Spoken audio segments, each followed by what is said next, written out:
sheriayamungu.org. Kiambatisho 6. Nyama zilizokatazwa kwa Wakristo, si viumbe wote waliumbwa ili kula. Ukweli huu unadhihirika tunapochunguza mwanzo wa ubinadamu katika bustani ya Edeni. Adamu, mwanadamu wa kwanza, alipewa jukumu la kutunza bustani. Ni aina gani ya bustani? Maandishi ya asili ya Kiebrania hayatoi maelezo mahususi, lakini kuna ushahidi wenye nguvu kwamba ilikuwa bustani ya matunda. Bwana Mungu akapanda bustani upande wa mashariki wa Edeni, naye Bwana Mungu akachipusha kutoka ardhini kila mti wenye kupendeza kwa macho na wenye matunda mazuri kwa chakula. Mwanzo 2:15. Pia tunasoma kuhusu jukumu la Adamu katika kuwapa majina na kutunza wanyama, lakini hakuna mahali popote katika maandiko panapopendekeza kwamba walikuwa pia wema kwa chakula kama ilivyo kwa miti. Matumizi ya wanyama katika mpango wa Mungu. Hii haimaanishi kuwa kula nyama ni jambo lililokatazwa na Mungu. Kama lingekuwa, kungekuwa na maagizo ya wazi kuhusu hilo katika maandiko yote. Hata hivyo, inaonyesha kuwa ulaji wa nyama haukuwa sehemu ya lishe ya mwanadamu tangu mwanzo. Mpango wa awali wa Mungu kwa mwanadamu unaonekana kuwa wa mimea pekee, ukisisitiza matunda na aina nyingine za mimea kama chakula cha msingi.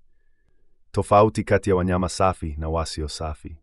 Ingawa Mungu hatimaye aliwaruhusu wanadamu kuchinja na kula wanyama, alianzisha tofauti dhahiri kati ya wanyama waliostahili kuliwa na wale wasiofaa. Tofauti hii inadhihirika kwa mara ya kwanza katika maagizo aliyompa Nuhu kabla ya gharika. Chukua pamoja nawe jozi 7 za kila aina ya wanyama safi, dume na jike, na jozi 1 ya kila aina ya wanyama wasio safi, dume na jike. Mwanzo 7:2. Ukweli kwamba Mungu hakumwelezea Nuhu jinsi ya kutofautisha wanyama safi na wasio safi unaonyesha kuwa maarifa haya yalikuwa tayari yamejulikana kwa wanadamu, huenda tangu uumbaji wa mwanzo. Kutambua wanyama safi na wasio safi kunaonyesha mpangilio na madhumuni mapana zaidi ya kimungu, ambapo viumbe fulani vilitengewa majukumu au makusudi maalum ndani ya mfumo wa asili na wa kiroho.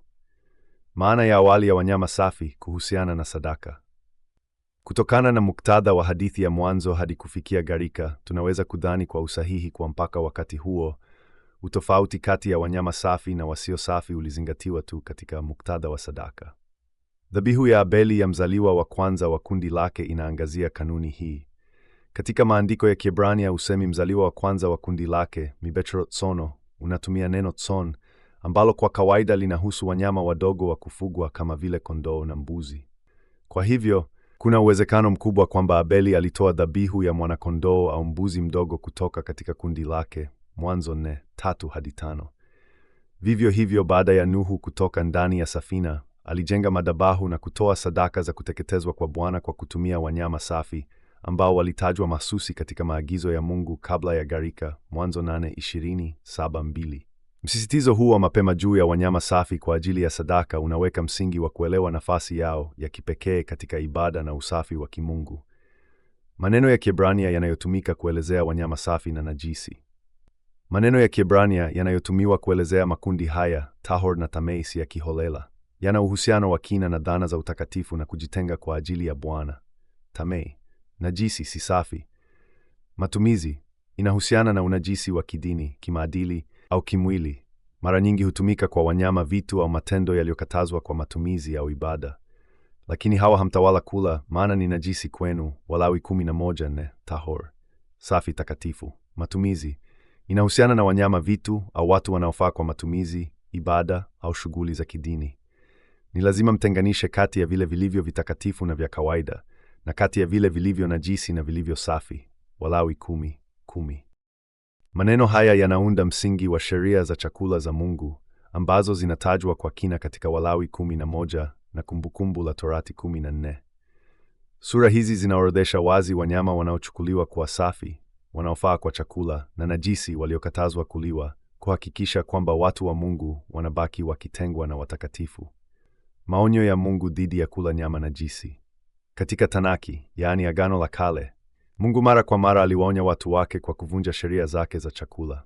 Sehemu kadhaa za maandiko zinashutumu wazi ulaji wa wanyama najisi, zikisisitiza kwamba tendo hili lilionekana kama uasi dhidi ya amri za Mungu.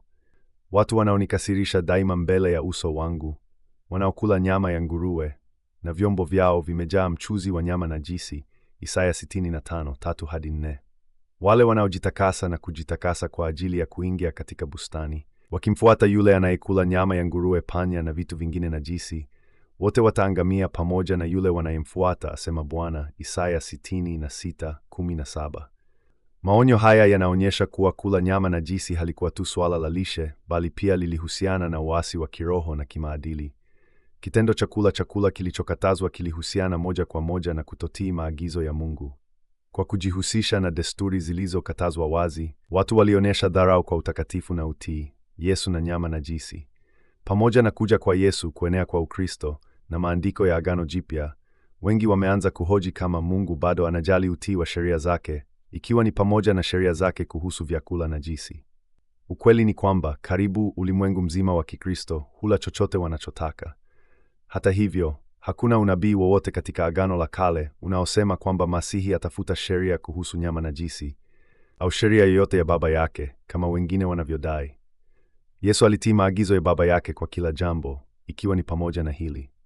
Kama Yesu angekula nguruwe kama vile tunavyojua kwamba alikula samaki, Luka 24:41-43, na mwana kondoo, Mathayo 26:17-30, basi tungekuwa na mafundisho wazi kwa mfano, lakini tunajua kuwa hilo halikutokea. Hatuna ushahidi wowote kwamba Yesu na wanafunzi wake walidharau maagizo haya yaliyotolewa na Mungu kupitia kwa manabii. Hoja zilizokataliwa. Hoja ya uongo. Yesu alitangaza vyakula vyote kuwa safi. Ukweli. Marko 7:1-23 mara nyingi hunukuliwa kama ushahidi kwamba Yesu alifuta sheria za chakula kuhusu nyama najisi. Hata hivyo, uchunguzi wa kina wa maandiko haya unaonyesha kwamba tafsiri hii haina msingi. Aya inayonukuliwa vibaya inasema, kwa kuwa chakula hakiingi moyoni mwake bali tumboni, kisha hutolewa nje mwilini. Kwa kusema haya alitangaza vyakula vyote kuwa safi, Marko 7:19. Haihusiani na nyama safi na najisi. Kwanza kabisa, muktadha wa kifungu hiki hauna uhusiano wowote na nyama safi au najisi kama ilivyoainishwa katika Walawi 11. Badala yake, inahusu mjadala kati ya Yesu na Mafarisayo kuhusu mapokeo ya Kiyahudi yasiyohusiana na sheria za chakula.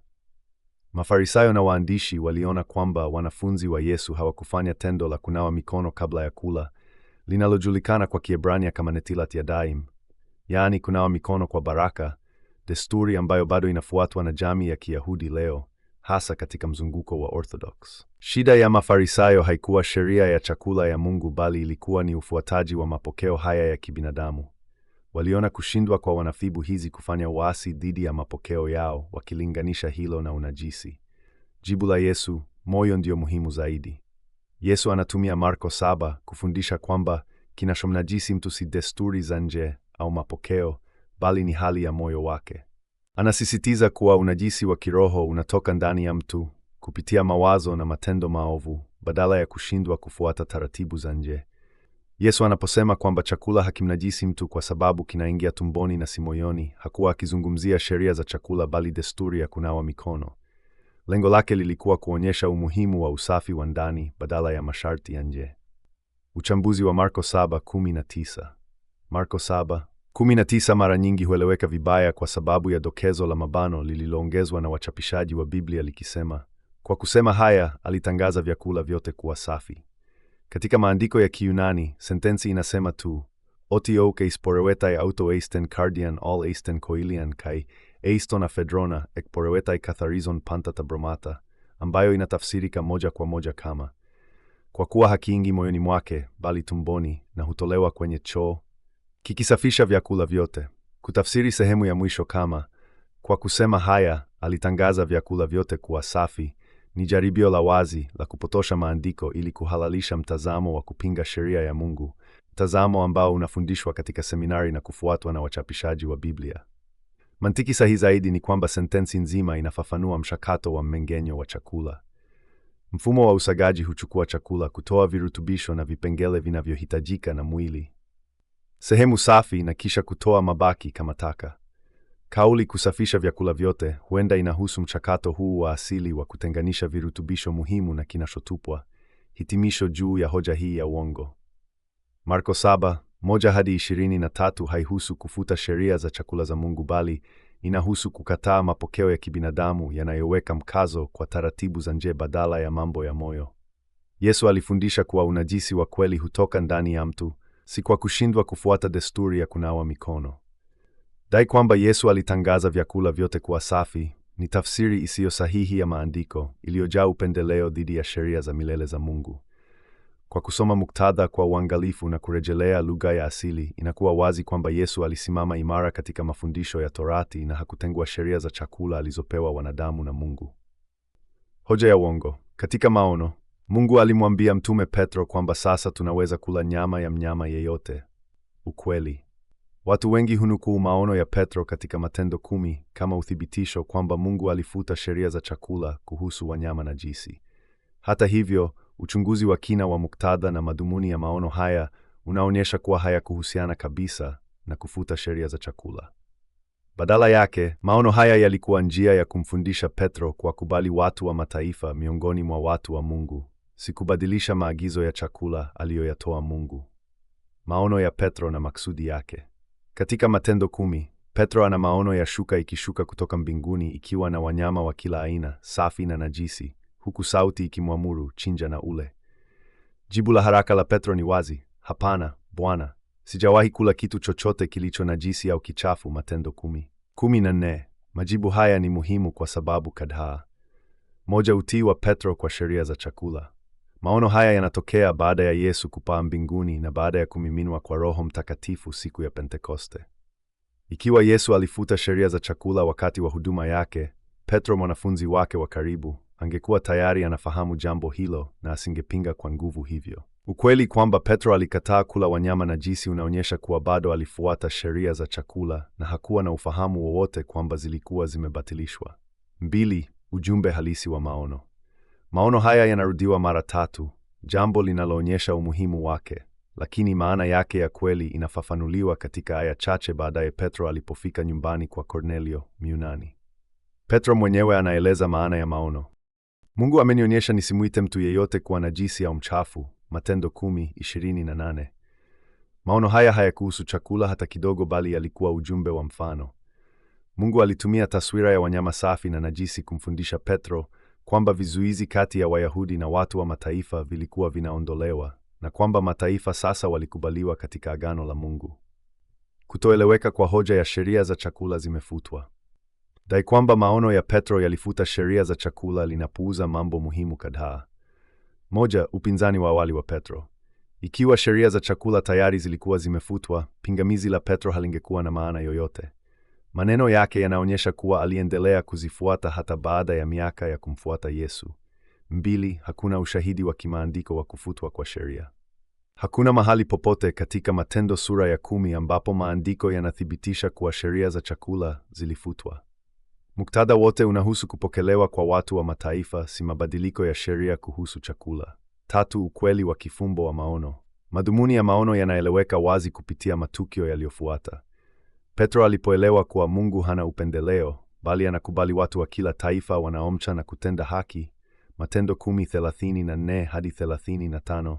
Inadhihirika kuwa maono haya yalihusu kuondoa ubaguzi, si sheria za chakula. 4. Matatizo ya kutafsiri maono kihalisi. Ikiwa maono yalihusu kufuta sheria za chakula, basi yangepingana na muktadha mpana wa kitabu cha Matendo, ambapo waumini Wayahudi akiwemo Petro waliendelea kufuata maagizo ya Torati. Zaidi ya hayo, maono haya yangepoteza nguvu yake ya kifumbo ikiwa yangetafsiriwa kihalisi, kwa kuwa yangehusiana tu na desturi za chakula badala ya ujumbe mpana wa kupokelewa kwa mataifa. Hitimisho kuhusu hoja hii ya uongo. Maono ya Petro katika Matendo sura ya 10 hayakuhusu chakula bali yalihusu watu. Mungu alitumia taswira ya wanyama safi na najisi kuwasilisha ukweli wa kiroho wenye kina, kwamba Injili ilikuwa kwa mataifa yote na kwamba watu wa mataifa hawakupaswa tena kuonekana kama najisi au waliotengwa kutoka kwa watu wa Mungu. Kuyatafsiri maono haya kama kufuta sheria za chakula ni kutokuelewa muktadha na madhumuni ya kifungu hiki. Maagizo ya chakula yaliyotolewa na Mungu katika Walawi sura ya 11 yanasalia bila kubadilika na hayakuwa mada kuu ya maono haya. Matendo ya Petro mwenyewe na maelezo yake yanathibitisha hili. Ujumbe halisi wa maono haya ulikuwa kuhusu kuvunja vizuizi kati ya watu, si kubadili sheria za milele za Mungu. Hoja ya uongo. Baraza la Yerusalemu liliamua kuwa watu wa mataifa wanaweza kula chochote mradi tu hakijanyongwa na hakina damu. Ukweli. Baraza la Yerusalemu, Matendo 15, mara nyingi hutafsiriwa vibaya ili kuonyesha kuwa watu wa mataifa waliruhusiwa kupuuza amri nyingi za Mungu na kufuata tu masharti manne ya msingi.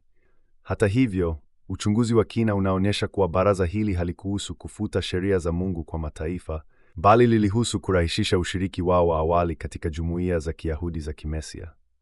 Baraza la Yerusalemu lilikuwa kuhusu nini? Swali kuu lililojadiliwa katika baraza hili lilikuwa ikiwa watu wa mataifa walihitaji kutii Torati yote, ikiwa ni pamoja na tohara, kabla ya kuruhusiwa kusikia Injili na kushiriki katika mikutano ya kwanza ya waumini wa Kimesia. Kwa karne nyingi, mapokeo ya Kiyahudi yalifundisha kuwa mtu wa mataifa alihitaji kuwa mtiifu kikamilifu kwa Torati, ikiwa ni pamoja na tohara, kushika Sabato, sheria za chakula na amri nyingine, kabla ya Myahudi kuweza kushirikiana naye kwa uhuru. Tazama Mathayo 10:5-6, Yohana 4:9, Matendo 10:28. Uamuzi wa baraza hili ulikuwa mabadiliko makubwa, ukitambua kuwa watu wa mataifa wangeweza kuanza safari yao ya imani bila kulazimika kufuata sheria zote mara moja. Masharti mane ya awali kwa ajili ya maelewano. Baraza lilihitimisha kuwa watu wa mataifa wangeruhusiwa kuhudhuria mikutano ya waumini kama walivyo, mradi tu wangekwepa mambo yafuatayo. Matendo 15:20. Moja, chakula kilichotolewa kwa sanamu. Kuepuka kula chakula kilichotolewa kwa sanamu, kwa kuwa ibada ya sanamu ilikuwa chukizo kubwa kwa waumini wa Kiyahudi. 2, uasherati. Kujiepusha na dhambi za zinaa ambazo zilikuwa za kawaida katika desturi za kipagani. 3, nyama ya wanyama walionyongwa. Kuepuka kula wanyama waliouawa vibaya, kwa sababu bado wangekuwa na damu, jambo lililokatazwa na sheria za chakula za Mungu, na damu. Kuepuka kula damu, jambo lililokatazwa katika Torati, Walawi 17:10-12. Masharti haya hayakuwa muhtasari wa sheria zote ambazo watu wa mataifa walipaswa kufuata. Badala yake yalikuwa mwanzo wa kuhakikisha amani na umoja kati ya waumini wa Kiyahudi na watu wa mataifa katika makutaniko yaliyochanganyika. Kile uamuzi huu hakikumaanisha ni upuuzi kudai kuwa masharti haya manne pekee ndiyo sheria ambazo watu wa mataifa walihitaji kutii ili kumpendeza Mungu na kupokea wokovu. Je, watu wa mataifa waliruhusiwa kuvunja amri 10? Je, wangeweza kuabudu miungu mingine, kulitaja bure jina la Mungu, kuiba au kuua? Bila shaka hapana. Hitimisho kama hilo lingepingana na kila kitu ambacho maandiko yanafundisha kuhusu matarajio ya Mungu kwa haki. Mwanzo tu, si hatua ya mwisho. Baraza liliangazia hitaji la haraka la kuruhusu watu wa mataifa kushiriki katika mikutano ya waumini wa Kimesia. Ilidhaniwa kuwa wangeendelea kukua katika maarifa na utii kwa muda. Matendo 15:21 yanaleta ufafanuzi. Uamuzi wa baraza hili unafafanuliwa katika Matendo 15:21. Kwa maana tangu zamani sheria ya Musa, yaani Torati, imehubiriwa katika kila mji na husomwa katika masinagogi kila Sabato. Aya hii inaonyesha kwamba watu wa mataifa wangeendelea kujifunza sheria za Mungu walipohudhuria sinagogi na kusikiliza Torati. Baraza halikufuta amri za Mungu, bali liliweka njia ya vitendo ya kuwawezesha watu wa mataifa kuanza safari yao ya imani bila kulemewa. Muktadha kutoka kwa mafundisho ya Yesu. Yesu mwenyewe alisisitiza umuhimu wa amri za Mungu. Kwa mfano, katika Mathayo 19:17 na Luka 11:28, pamoja na katika mahubiri yake mlimani, Mathayo 5-7, Yesu alithibitisha umuhimu wa kufuata sheria za Mungu kama vile kutokuwa wauaji, kutokuzini, kupenda jirani na nyingine nyingi. Kanuni hizi zilikuwa msingi wa imani na hazingeweza kupuuzwa na mitume. Hitimisho kuhusu hoja hii ya uongo.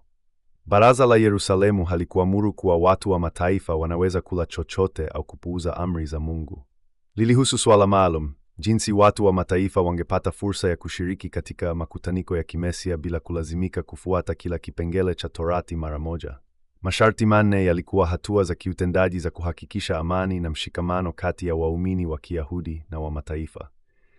Matarajio yalikuwa wazi. Watu wa mataifa wangekuwa katika uelewa wao wa sheria za Mungu kwa muda kupitia mafundisho ya Torati ambayo ilisomwa katika masinagogi kila Sabato. Kusema vinginevyo ni kupotosha madhumuni ya baraza hili na kupuuza mafundisho mapana ya maandiko. Hoja ya uongo. Mtume Paulo alifundisha kuwa Kristo alifuta hitaji la kutii sheria za Mungu kwa ajili ya wokovu. Ukweli. Viongozi wengi wa Kikristo, ikiwa si wengi wao, hufundisha kimakosa kwamba Mtume Paulo alipinga sheria ya Mungu na kuwaelekeza waongofu wa mataifa kupuuza amri zake. Baadhi hata hudai kuwa kutii sheria za Mungu kunaweza kuhatarisha wokovu. Tafsiri hii imeleta mkanganyiko mkubwa wa kitheolojia. Wanazuoni wanaopinga mtazamo huu wamefanya kazi kwa bidii kujibu utata unaozunguka maandiko ya Paulo, wakijaribu kuonyesha kuwa mafundisho yake yameeleweka vibaya au yametolewa nje ya muktadha kuhusu sheria na wokovu.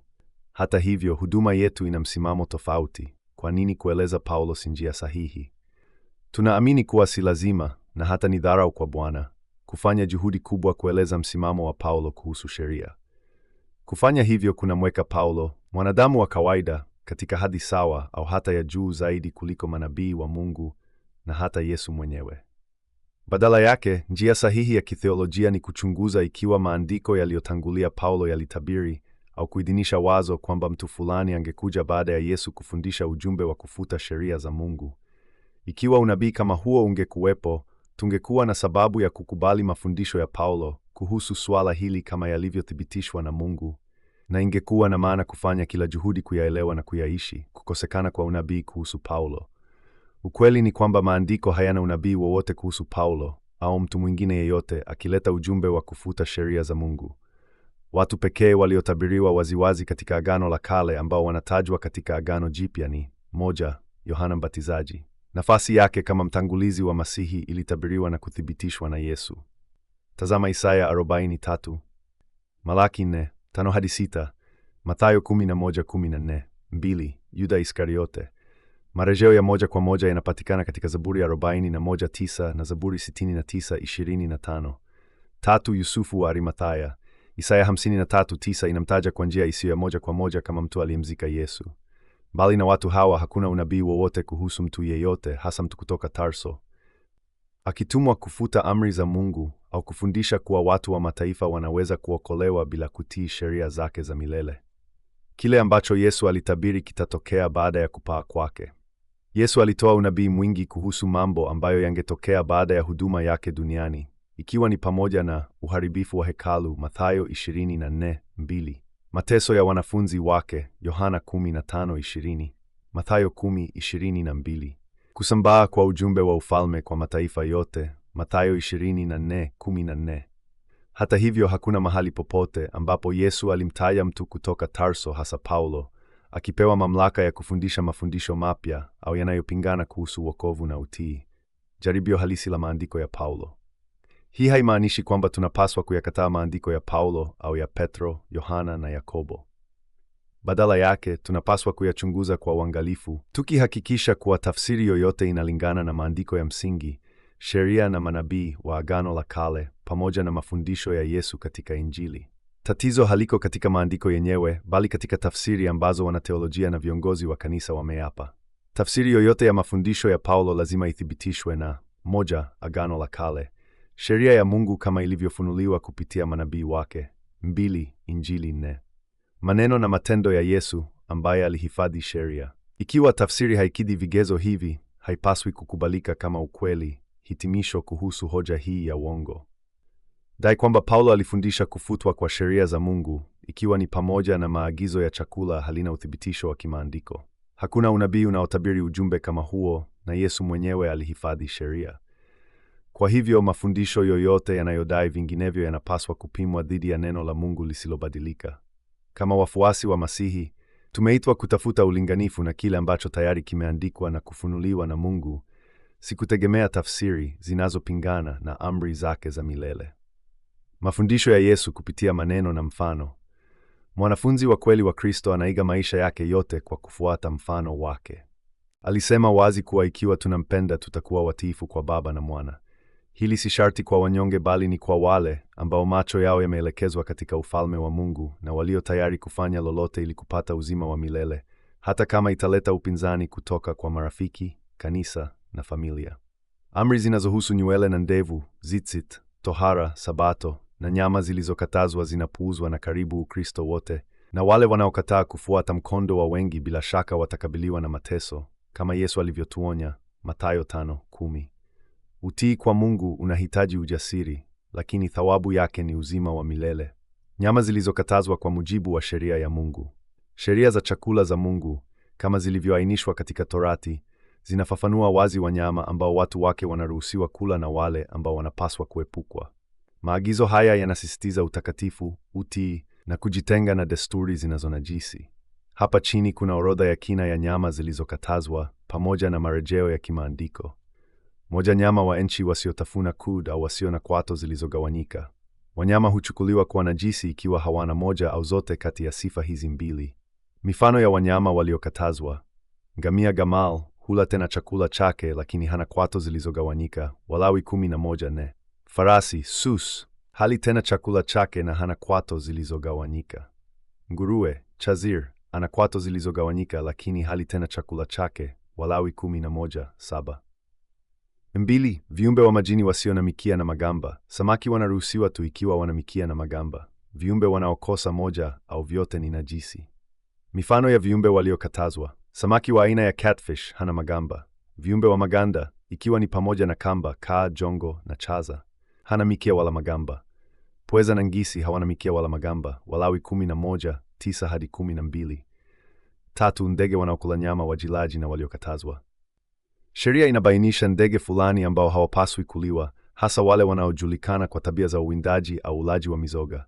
Mifano ya ndege waliokatazwa: tai nesher, Walawi 11:13, fundo da, Walawi 11:14, kunguru orev, Walawi 11:15, bundi, kipungu, kasa na wengine, Walawi 11:16-19.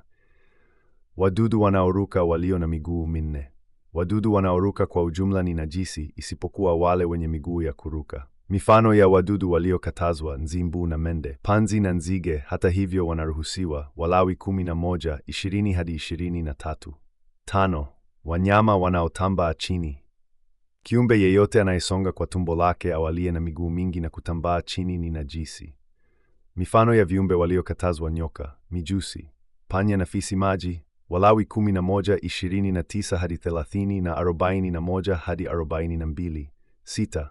Wanyama waliokufa kwa asili au walioraruliwa.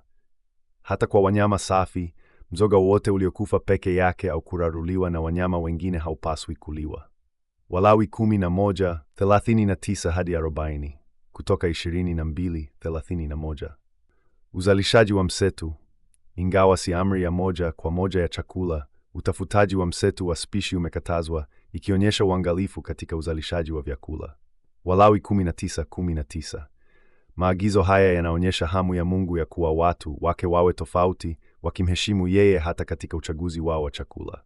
Kwa kufuata sheria hizi, waumini wake wanaonyesha utii na heshima kwa utakatifu wa amri zake. Mfululizo huu na masomo mengine mengi kuhusu sheria ya Mungu yanapatikana kwenye tovuti sheriayamungu.org.